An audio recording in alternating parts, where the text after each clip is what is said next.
Good afternoon, children. Today we will start the new chapter, comparing quantities. Okay, this chapter is extra there, which you have to write in your maths fab book notebook. Okay, so here we will go to the introduction first of all. So some basic points are there which we should remember. Okay, what are that points? So we will have number 1, that is definitions of average. Then we will learn some formulas of average, and then we will learn different types of formulas which we use in average. Okay, and then its example also we will learn. Okay, so the first thing is that definitions of average. So what is the definition of average? So the average of any set of quantities can be found by adding all the numbers together and then dividing by the number of quantities in the set. Okay, so here we are having one average formula is also, that is total of quantities divide by number of quantities. Okay, now we will go to the formula. Now sum of observations. Sum means what is the meaning of sum? Sum means addition of all the observations. Okay, whatever the observations are given, means numbers are given, that you have to add first of all, and then afterwards this is upon means you have to divide.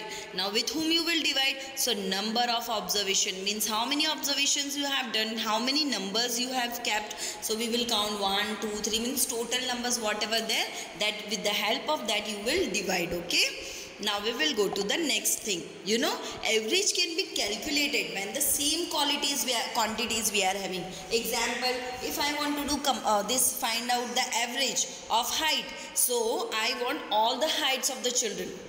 Okay, height of all the children. If I will take one child height and one child weight, then how I will get average? No, that is not possible. So for that, this rule is that we want similar quantities. Okay, now here this example is given that height, if you want to find the average of height, then we want all the children's height only, and if you want to find out the weight, then we should have only the weight of all the children. Okay, then only we will get the proper average. Now we are having next the formulas of solving average. Now in this chapter there are 3 things are there. Okay, right now in our course we are having only 2, but 3 things we will learn in this introduction. So first of all is average. So you know what is the formula of average? Sum of observation upon number of observation, or you can say sum of all the items divide by number of items. Then we will learn sum of items. Now here we have to find out the average. When we will find average? When we are having sum, okay, and we are having total number also.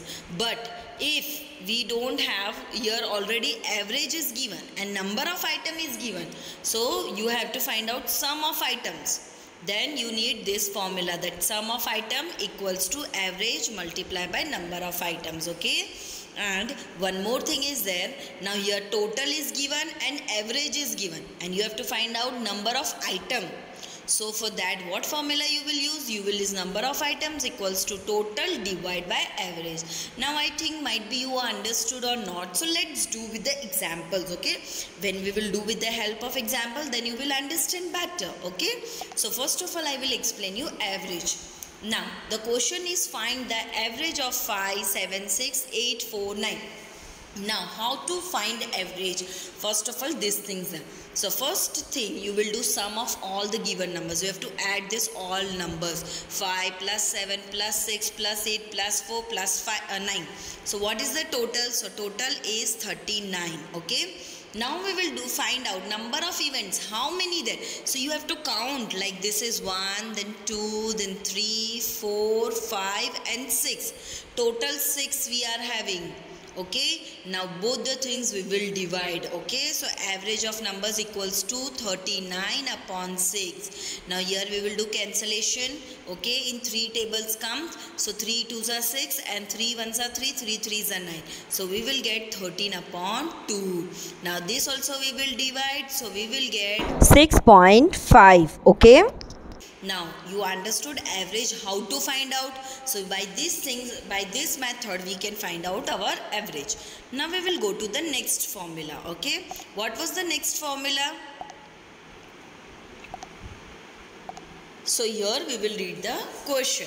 average salary of a man in a month was rupees 7500, means 7500, means his average salary is, okay, 7500. Okay, now we have to find out his total salary in the year. Now how we will get? So average is given rupees 7500. Number of months we are knowing, because here we have to use our brain. See what is written, find his total salary in a year. Now in a year how many months there? So we are having 12 months. Now both the things are given, we have to find out the total. Okay, so the formula is total equals to average multiplied by number of months. So average means 1 month he is getting average 7500, multiply by 12 months. So we will do, then we will get the answer 90,000 rupees. So his total salary in the year is 90,000 rupees. Okay, like this we can find out our answer if we want to find out this total. Okay, now we will go to the next one. Now here total height of a class is 1300 centimeter, means children are there in the class. Okay, how many there, that is not mentioned, but total if we are doing of every child height, so we will get 1300 centimeter. If the average height of a class is 65 centimeter, means you can take average of one child, that is 65 centimeter. Now find the number of students in the class. How many students there? Now here we are having total height, we are having average also. Here we have to find number of students. So number of students equals to total divided by average. How many total height there? 1300. Average is 65. We will divide, we will get the answer 20. Okay, so 20 means therefore number of students in the class, how many there? 20 students are there, and the one child height is 65 centimeter. Okay, if you will multiply also, then you will get this answer, that total height is 1300 centimeter.